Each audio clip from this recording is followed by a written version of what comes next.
All right, folks, how we doing? Welcome back to the Sean Fontana podcast. And tonight we have a special guest. He is an international road and cross-country runner for Scotland. He's got personal bests of 30 minutes and 22 seconds in the 10K, 49 minutes and 43 seconds for 10 miles, 64 minutes and 55 seconds for the half marathon, and also an impressive debut of 2 hours and 22 minutes in the marathon. Without further ado, I'm going to introduce you to Mr. Kenny Wilson from Moray Roadrunners. All right, Kenny, how you doing? Yeah, good mate. Yeah, thanks for having me on the Sean Fontana podcast. So great to be a part of it, and a tough act to follow with Adam on last time. So hey, it's just a nice conversation to break up the current situation we're in. So yeah, like during this uncertain time, how's your training going? How are you managing things? How's your mindset with your training and races being postponed or delayed?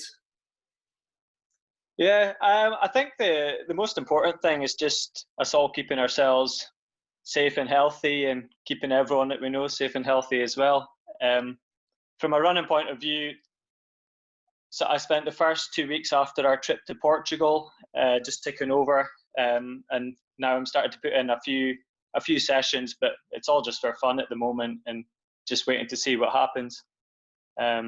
Yeah, I enjoy running faster. That's the only reason I'm doing sessions at the moment, is just because I enjoy them.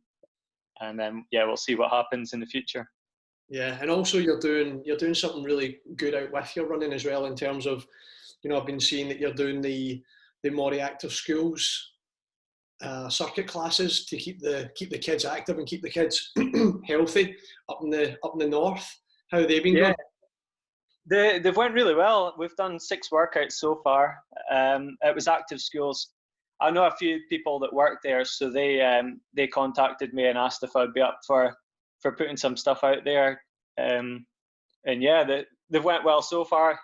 Just a bit of fun, just something to pass the time during lockdown, and it's forcing me to do strength and conditioning as well, which is always a bonus.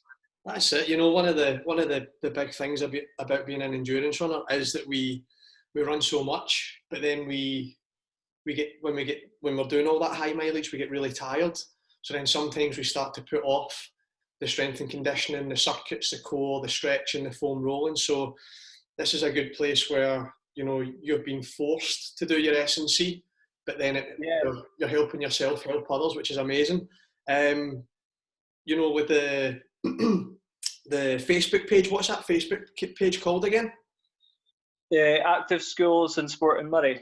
So we post all that stuff there, and we're getting a good amount of views. So just keep pushing it and see how much people we can reach.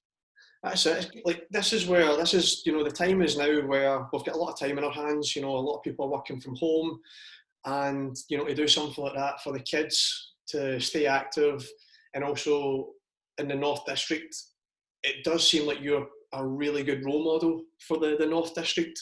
I think a lot of people look up to you, and you're quite a good public figure up in the North. So I feel that you're going to help kids. You're going to inspire kids to actually take part in exercise and hopefully one day run for Moray Roadrunners like yourself. And this is where we move into the next thing. I saw that you started running in about 2005, 2006. How did that happen? Tell us your journey from when you started running. How did you get into running? So it started even earlier. I probably started late primary school. There was a lady, Marjorie Swinton, that done sports with us at primary school. I couldn't sprint to save my life, which is still the same at the moment, but I think she noticed I was good at longer stuff, and I guess I was kind of the first athlete in the Nakando athletics group. And as I got faster, I moved into Carol Sims' training group at the Moray Roadrunners, which included like Mark Mitchell and a few others that got junior national vests. So I was lucky to get into that group. I done okay as a junior, but up in the north. But yeah, we didn't really do anything down south. It's a bit of my fault. I didn't really train as hard out with the group sessions as I should have at the time. So yeah, that kind of took us to 2005, 2006 under 17s. Mm-hmm. And you took a little gap as well, didn't you? Was it from about 2006 to 2012? You took a small Yeah, gap. Why was it? What made you sort of take a wee bit of time out? yeah. To be honest, I can't really remember too much about it. I think I kind of felt that I was never really going to do anything in running, and I just went to play football with my mates in welfare league. So we've done that for a few years. I actually got offers to go up to junior, which I wasn't really keen on. I was just sort of happy just playing around. And yeah, after a few years, I started doing running races again, just for fun and just to keep myself fit.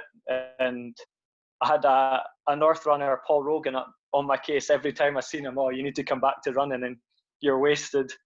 So I started doing a few races for fun, and found out, yeah, I was doing all right in them. So I thought, if I train for them, I'll probably get to a higher level in running than I would football. So I kind of sort of slowly transitioned back. Yeah, and then did you go back to the Moray Roadrunners training group that you were with previously? Well, I was a senior by then. I would have been around 2012, so it would have been about 2021 maybe. Mm-hmm. So I actually trained with Forest Harriers, and because Paul Rogan trained with them. Mm-hmm. And it wasn't until maybe a year later I contacted Carol and George Sim after a cross country. I think I'd finished second maybe, and I asked just for advice, and they offered to coach me. So yeah, we kind of moved over to back to be getting trained by Carol, and yeah, it's went well since then. So since you've had a lot of success in the North District on the road, especially in the cross country. From 2012 all the way through till now.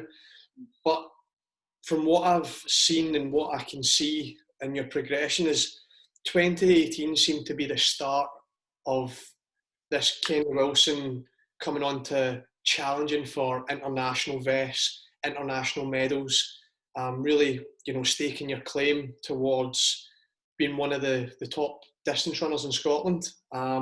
Where you had a big run at the 10 miler at Tom Scott at the Scottish Championships in 2018, where you finished second.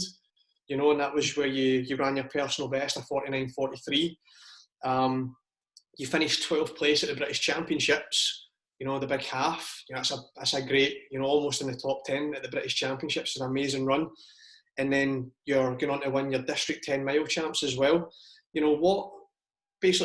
Tying this all in, what do you feel changed in 2018 to allow that progression? That you were a solid district runner, but now you're coming into being a solid national, international runner.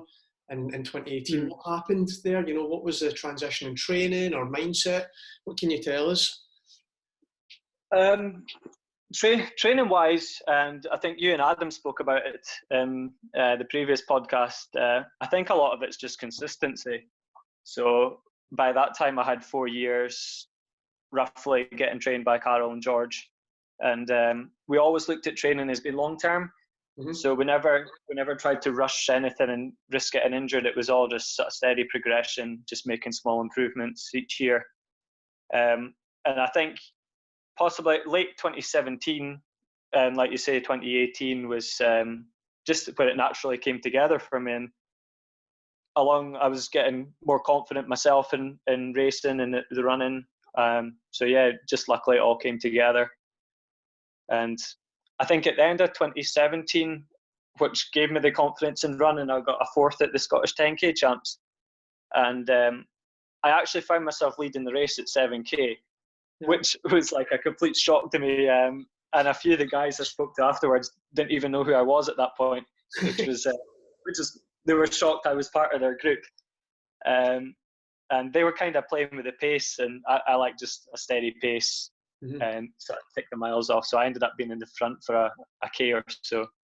And it was just being in the mix with guys that I obviously knew who they were. They're the top guys in Scotland, and it just gave me a big boost. And that led to me, I was fourth, so that led to me getting my first Scotland vest for the Leeds Abbey Dash. They used that as a trial race and took the top four, which was, great for me. Yeah, absolutely. So do you feel that if we're like, the listeners are, on just now and they're listening to what you're saying, you feel that sometimes you do need to take a leap of faith in yourself and in your ability to put yourself in the mix for a medal to then gain that confidence that you are, that you are worthy, that you are good enough to, mix it up with the athletes that you want to mix it up with? I definitely, I think you've nailed it there. Yeah, just pretty much just get out there, and you'll never know if you never try. It was the same at Tom Scott. You mentioned I got second there in 49.43, I think it was, and that was another one. It was the first opportunity I thought of getting a Scottish national medal, and I knew training had been going well. So I looked at the start list and I knew I'd be in the mix, and I think it was done like a 4:50 first mile, and I felt everyone else sort of drop off the pace, and I just thought, okay, I'm going for it, and I kept the pace going, managed to get a gap early, and held on for silver there. So like you say, just put yourself out there. You never know until you try. Good. That's what I like to hear. Being fearless in the face of a big obstacle. And we move on to 2019, where there starts to become this hype with the Scottish Marathon project, and it's something that creates a buzz for Scottish athletes because of Callum Hawkins running so well for many years now over the marathon. That's created this buzz for Scottish athletes to want to embark in a 26.2 mile venture. And you're in the project, and how did it come about in terms of, did you jump on this? Did you sort of think about it before you wanted to go, right, I'm going to go for the marathon? Or was this always in your plan? Was this in your plan to go, right, I know I'm not a track runner per se, but on the roads I'm actually a very dominant runner, and the marathon is where I'm probably going to be heading soon, so this is a perfect opportunity here. So for me, marathon was always where I wanted to go, and the coaches, which was good for me, the coaches kept me back a year or so. I probably wanted to do one earlier, but they wanted for us to take our time and build up our strength, build up our endurance, which was definitely the right thing, because I wasn't really interested in just going around a marathon. I want to be competitive in it as well. So, and the Scottish Marathon project actually came about at the perfect time for us. We'd planned to do the autumn marathon anyway, and then the project started. So luckily we got included in that. And I think marathon, I've always thought it to play to my strengths. I think I said earlier on that I don't like paces changing too much in races, so I quite like hitting a pace and sticking to it. So I just think the marathon suits. I don't have pure speed. I think my endurance is pretty good, so I think it just suits me. So we'll see how it goes. And then from being, running the 10Ks and the 10-mile races, how did your plan start to change? Did your training did you start to do a lot more mileage than normal? What was your mileage before, transitioning into the marathon? And then what was your mileage now attacking your first marathon? So my training, I wouldn't say it changed too much. Pretty much for the first one, we kept all the basics the same.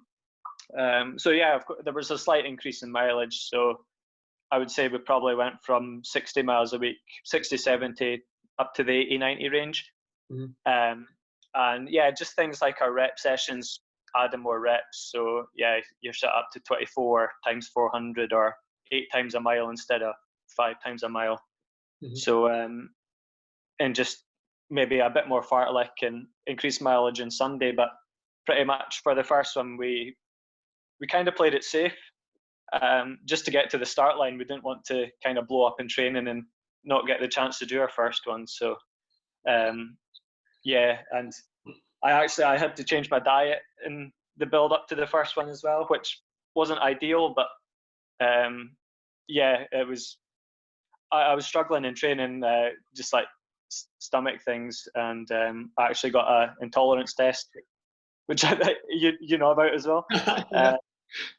So yeah, I found out I was like gluten intolerant. So we quickly changed the diet with, I think it was about a month out to the marathon, which yeah, luckily for me it gave quite a quick change. So yeah, I was feeling more back to normal for the marathon. But I think maybe it was just extra mileage for me. Maybe just sort of flipped something over the edge, and luckily we've managed to solve it.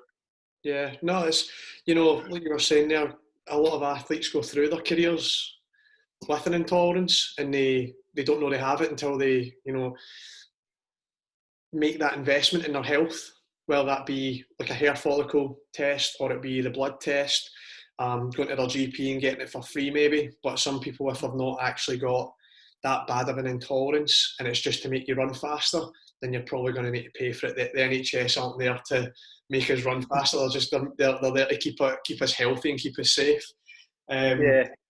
So no, that's good that you touched on a few points there that resonated with me. Was number one for people who are listening is you undercooked yourself instead of overcooked yourself in the marathon training there. Yeah. Yeah. I'm resonating with that because, you know, 14 days out, 10 days out from my marathon, I'm getting so excited that I'm overcooking my body and rinsing myself out. And I go to my marathon sick with bronchitis, and you have an amazing debut. And we lead on there and we go onto the, you know, we're debuting at Frankfurt, where you run 2 hours and 22 minutes. And basically, I think a lot of people want to know how did it feel? And two, did you run what you felt you were capable of that day?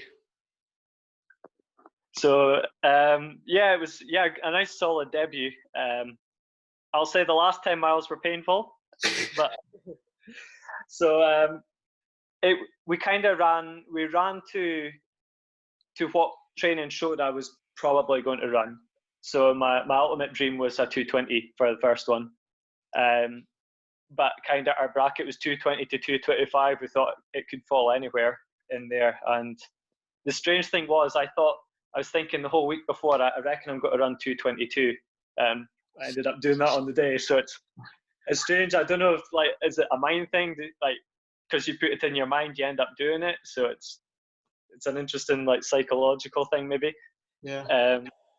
And yeah, so the first half of the race went great, exactly as what the coaches told me to. So I was under strict orders pretty much the whole training block. Was I was getting told, don't go under 70 for the first half. Yeah. And so, like, don't go out and just blow it in the first 10 miles. So I think I went through 70-40 maybe.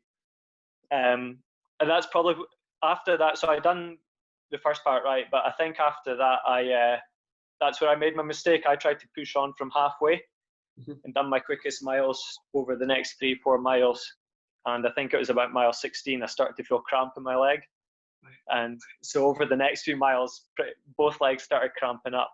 And yeah, so like the last maybe 8 miles were just try and get home as best you can. And I held the pace all right till 3 miles to go, and then it kind of dropped off a little bit. I think I lost maybe a minute and a half in the last 3 miles, but for a debut, it was probably as good as I could have hoped. No, honestly, like I'm so impressed. You know, first one, knocking it out of the park, 222, amazing. And then, how did you feel? I know that Derek Hawkins was there as well. Yeah. He came back to fine form, running 2 hours and 12. Yeah. Did that help calm your nerves, knowing that there was a fellow countryman in the race? Did it heighten your want to, you know, achieve a fast time because there was another guy in there looking to run at the Scottish Run for Scotland at the Birmingham 2022 Commonwealth Games. Like, what was you're away abroad, you don't know anybody, but you see somebody you know, a countryman. Did it help sort of calm you down a little bit, or how did it feel having somebody like Derek there to race against? Yeah. So yeah, well, Derek, he's an athlete I look up to. So yeah, to be able to chat to him before the races, yeah, it was good. And also Robert was there. So yeah, I got a chat with him, and I was lucky my coaches were out with me as well. So for me, like it was really good. So I had my coaches to keep everything as normal as possible, and then I had like Robert and Derek as people to get advice from as well, because they're so experienced in the marathon. So yeah, really good to have that before the race. And I actually was nervous. I don't really get nervous before races, but I think it's such a big distance and there's so much unknowns in marathon that yeah, you do feel nerves in the start line. But I think you just have to look at it almost as you've got a job to do. So the job is get to halfway like you planned, and then whatever happens after that. It's kind of, you never know until you put yourself out there. Yeah. And then how did you recover after your first marathon? How long did you take a break? Did you run easy? How long did it take for you to sort of get back into resuming normal training again? So I should have listened to my coaches. So yeah, a bit of advice for coaches. So I took 2 weeks off, and I think I was starting to run, and I think my coaches, they wanted me to take longer. But yeah, so I just enjoy running. So here's me going out and running earlier and probably quicker than I should have at that point. And I actually picked up a couple of niggles a few weeks after I started up again. So I think, yeah, I should have listened to them and maybe took more time and built up slower. Not went so quick in my steady runs when I started up again. So I probably lost another few weeks trying to get over niggles after that. But so yeah, I think advice is just take your time coming back. I think you underestimate how much a marathon takes out your body, especially since it's your first time. And yeah, you sort of learn lessons from each one, I'm sure. Yeah, and again, I can't reiterate that one enough. After the bad performance I had in Valencia, I wanted to get back really quick to rewrite Yeah. And same as you, I got Achilles tendonitis within like 7 days, and that just prolonged the us getting back to full training. But as an athlete, as a distance runner, you just think that more is better, getting the miles in, and then especially you love to run. You've got to love running, especially if you're going for the marathon. You've got to love it.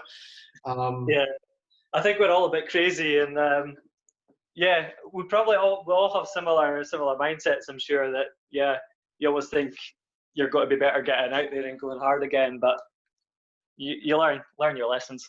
Yeah. So rule number 1: listen to the coach. Definitely.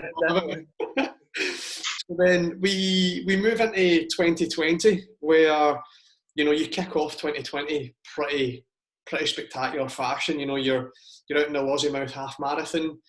You win it in a big personal best, a 64:55.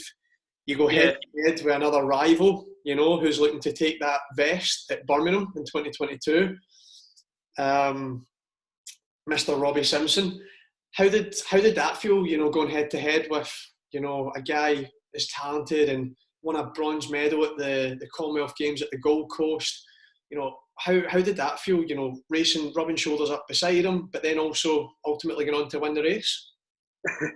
So it's strange. So I would say the very start of 2020, so January. I really wasn't happy with how I was running. I thought I was running really, really badly.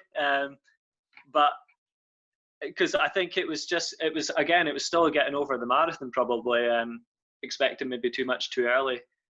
But yeah, 4 weeks after I had that thoughts, and like yeah, I was racing Robbie at Lossy Half and pulling out a big PB. So yeah, things can turn around really quick if you just keep doing the right things. And yeah, it was a great race. So I knew Robbie he wasn't 100%.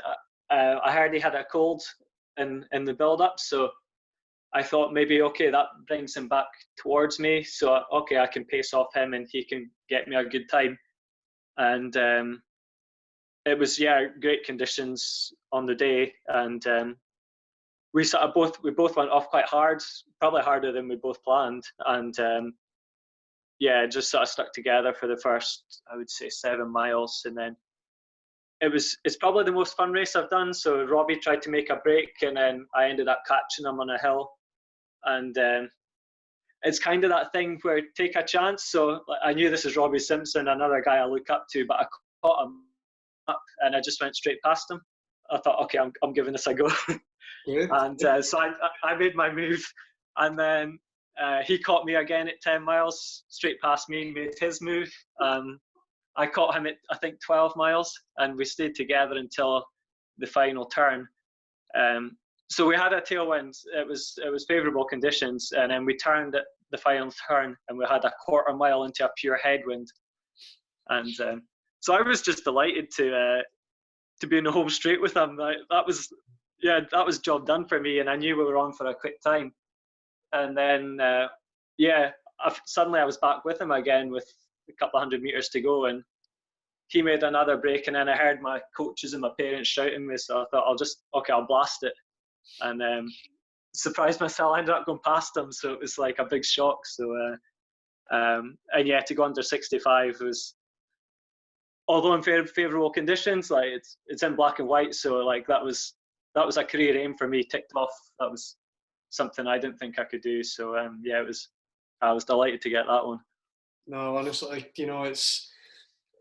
you've got to take advantage of the moments that you have, the conditions that you have at the time that you've got them, and you've done absolutely that. And who other better to compete, rub shoulders with than one of the top athletes in Scotland, and you go and you rub shoulders with them, then you sprint by them.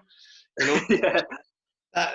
These are things that these are things that people wish for in their athletic career, and you're getting them done. So it's really commendable that you're basically, like you said, you want to tick something off your box. Like that was a dream of yours to do, and you're actually living it, which is pretty cool. Yeah. And it's all through that hard work. Take advantage of what situations come up, and yeah, just if you keep doing your best, then yeah, it'll happen some days. So yeah, and it does seem like through the journey that the more times you take a chance on yourself, you actually bet on yourself. You actually pretty good. Yeah. I don't know. I think it's something we've spoke about before. I think a lot of it's mindset. So yeah, if you believe you can do it, then like there's so much more chance of it actually happening. And yeah, just getting into the right mindset in races and just taking chances. Like yeah, you never know until you try. So it's worth putting yourself out there. Yeah. So then you're now using these races as a platform to build towards London. And we met in Portugal, and we went out in a training camp, get cut a little bit short because of COVID-19. I was planning to stay. I was up for staying with you. I was planning on getting in lockdown in Portugal. No better place. Get a wee bit of sun and sangria. Definitely. I think Craig and Al managed to convince us to be sensible. I know, but when we met, like there's something, I know that you were saying that we're all crazy in terms of the mileage and the intensity, and if we take days off, we're letting our competitors get an edge on us. But there was one thing for sure, is you do train very, very well. Like your easy run paces are actually not that easy, but to you they are, which is amazing. But yeah, also and I need listeners to hear this, that you're not scared to take a recovery day every now and then. Every couple of weeks or 3 weeks, you will planning, your coach yourself will plan in a recovery day? I definitely, yeah. To be honest, it's more from my coach's side and them advising me. Mm-hmm. So yeah, it's learning off of them. So we've found, yeah, I don't enjoy taking a day off, and I think that's the same for a lot of endurance runners. But yeah, just keep listening to the body, and yeah, if you feel you need to take a day off, maybe like you say, for us maybe every 2 or 3 weeks take a day off, then yeah, go for it. Just let yourself recharge, and you'll definitely feel the benefits over trying to force something and maybe getting injured. Or so yeah, it's good to get the recovery in as well. Yeah, and it seems as if it's working. You know, the consistency you've had, the results you've had. Basically, ultimately, you're listening to your coaches and not sort of letting your ego get the best. You've came on leaps and bounds. I think we've lost signal. Are we still here? You hear me?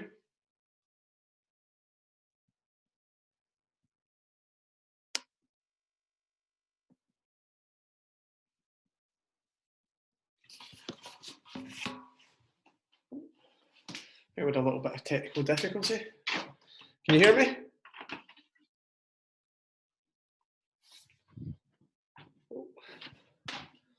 Hello? Is it the Wi-Fi? Oh no. I had some good content as well. Let me see. So Kenny's went offline, but hopefully he gets back in. So yeah, what I'll do is I'll freeball this for a minute. So as we've probably noticed, that Kenny is a very good mindset when it comes to his marathon training, where he is putting in the miles. Oh, we've got him back on. There he is.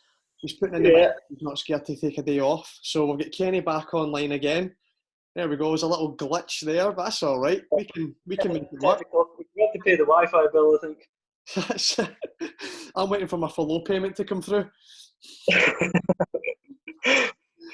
But so we're chatting about you're listening to your coaches, you're doing all the right things, you're making this great progress, and then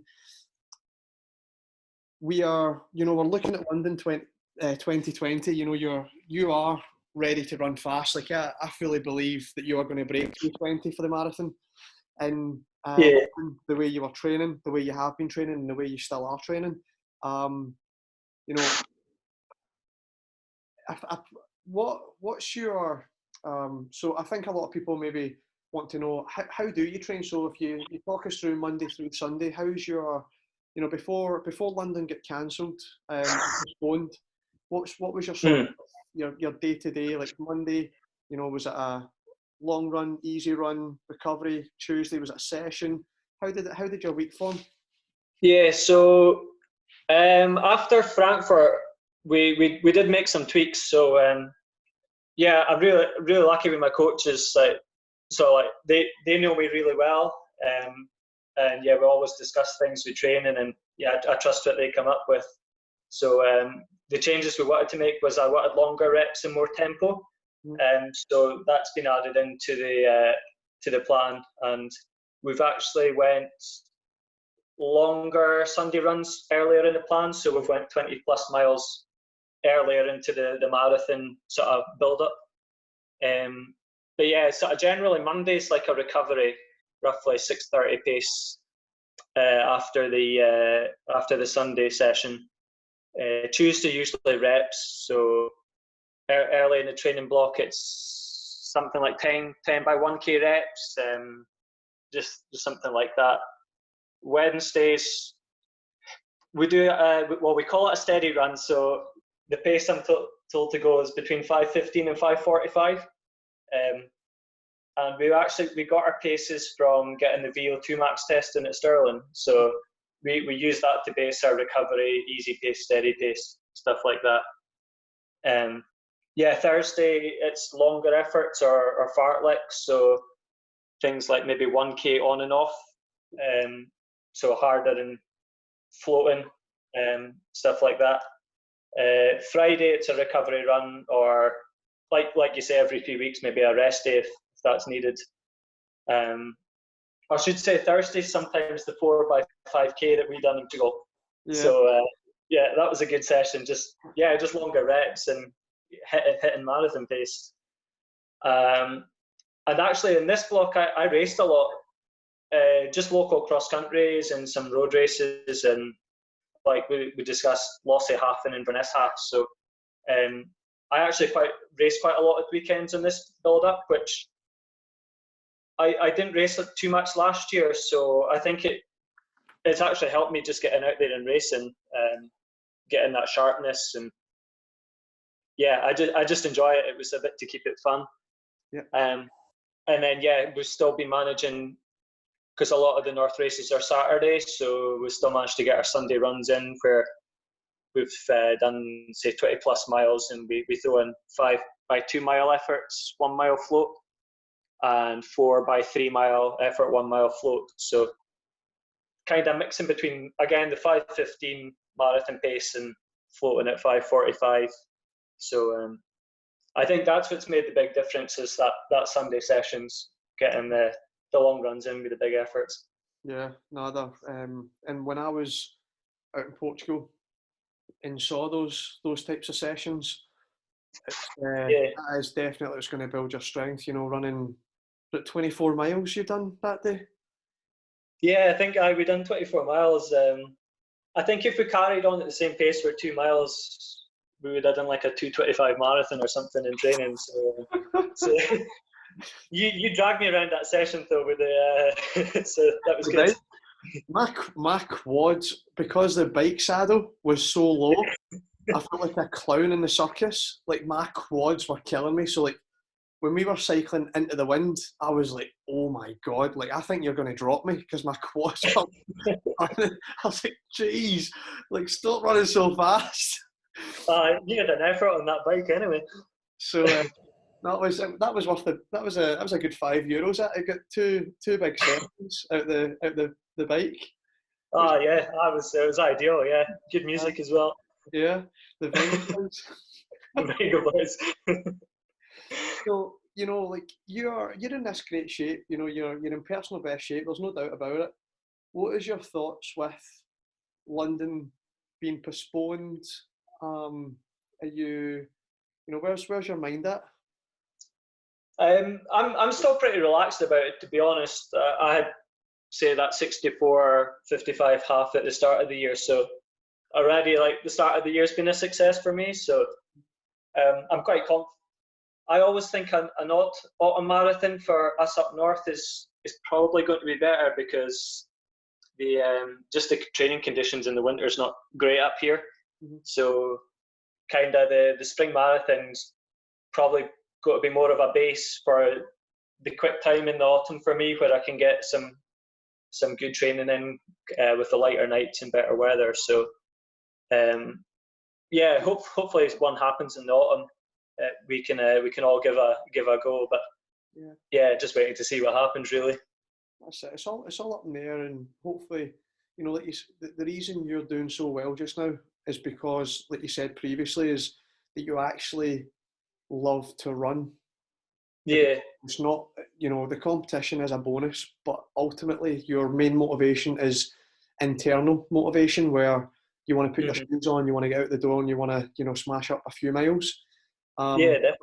So that's going to lead you in greater stead than other athletes that are maybe moping that there's no competitions on just now and they can't train up for anything. And it's like, you know, you're a great example just now of somebody that's still working hard, getting your head down, and you know, you've shortened your sessions. You know, you're not doing marathon sessions per se, but you're maybe working now on your 10K fitness, building on some speed endurance, and then you're going to take that into the marathon block whenever that may be. So actually, it's admirable that you're still focused and you're still training optimally during a time where, you know, of uncertainty, and still keeping that focus and motivation.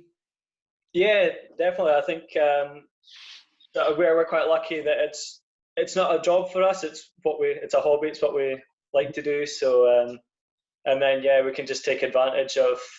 Say for myself, it was a lot more strength and conditioning stuff with having more time at home, and like you said, a good chance to do some speed that will hopefully increase our pure speed. Will make the marathon pace seem easier. So it's just taking advantages of what we can at the moment. Yeah, no, good man. So just to round up, I'm going to give you a wee quick question. I'm going to fire a few quick questions at you, and you're just going to give me your first answer. All right? No, yeah. Good? Yeah, sounds good. So, favourite food? Pizza or spag bol, which, because I'm gluten-free now, isn't so good because I have to get other options. Favourite running shoe? New Balance 1400s. Nice. So, yeah. Favourite place you've ever run? It's probably the Cardiff Half. A couple of years ago, there was that sort of mini Commonwealth kind of race, and the atmosphere there was awesome. So probably Cardiff Half. Yeah. Favourite music to listen to while you're running? Venga Boys. Like on holiday. Split shots? I like everything. Split shots or half tights? Split shorts. Favourite movie? Ooh, Forrest Gump. You just like running. Favourite origin of coffee? Oh, what did we have in Holland? I'll say Kenyan. I know I've got that in the house. I think that Guatemala. Was that what it was? Yeah. Brazil. It was. Brazil. I like all coffee. All coffee is good. Good man. There you go. Well, that's us. We've covered all the bases, and I feel like you've really helped inspire some people that are maybe lacking a bit of focus and a bit of motivation just now during the uncertainty, and also showing people, that you've got to take a chance in yourself. You've got to bet in yourself if you want to, achieve anything in the sport. So, I've really enjoyed exploring your journey from, back when in primary school to now 2020, where you're becoming a very, very big name in Scotland and putting yourself out there for national and international vests. It's been a real pleasure chatting to you, and I hope you stay safe, stay well, and I can't wait to see you run your next marathon, mate, because it's going to be a good one. I think us all in the project are going to have a good marathon next time. So we'll all sub 2:28. Yeah, perfect. I'll see you soon, Kenny. Nice one. Catch you later. Bye.